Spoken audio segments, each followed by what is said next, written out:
juste un détail du pied, l'état du pied après la vidéo d'hier, où vous expliquais mon défi. Comme je vous disais, j'étais sur une trace sauvage, hein, on va dire ça, qui est entretenue à minima, tout simplement par la personne qui y passe. Donc il n'y a pas grand monde qui y passe. Donc forcément, il y a plein de feuilles. Sous les feuilles, il y a des roches, il y a des bouts de bois.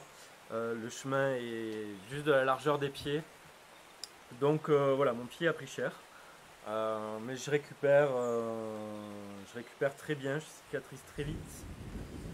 Euh, voilà, donc ça c'est une bonne nouvelle. Après, j'utilise l'aloe, divers produits qui m'aident, la spiruline aussi, hein, qui m'aide à cicatriser. Le fait d'être en jeûne intermittent, en fasting, pardon, permet de mieux cicatriser aussi. Puis ça sera le sujet d'une autre vidéo, mais je fais des bains d'eau glacée aussi.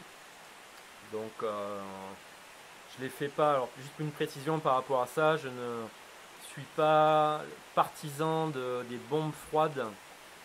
Après, vous savez, les sprays glacés là, que l'on voit les sportifs se mettre quand ils viennent de se faire une entorse, une foulure, un truc comme ça, pour stopper l'inflammation. Je suis pas partisan de ce genre de choses parce qu'on casse le processus naturel du corps qui, si ça s'inflamme, c'est juste qui met un système de protection pour arrêter d'utiliser la partie touchée. Et donc moi j'utilise les bains froids au matin en fait pour en quelque sorte relancer l'énergie, la circulation dans tout le corps. Et s'il y a des inflammations de longue durée, évidemment ça va jouer dessus aussi et ça permet de les atténuer. Et en même temps ça vient rebooster, raffermir les différents tissus. Alors c'est pas juste on se met dans l'eau 2 secondes et on ressort. Donc c'est des bains entre 0 et 10 degrés, ça dépend des jours. Et donc ça vient, on reste le plus longtemps possible à l'intérieur. Et plus on va rester longtemps, plus le froid va venir impacter les tissus en profondeur et donc permettre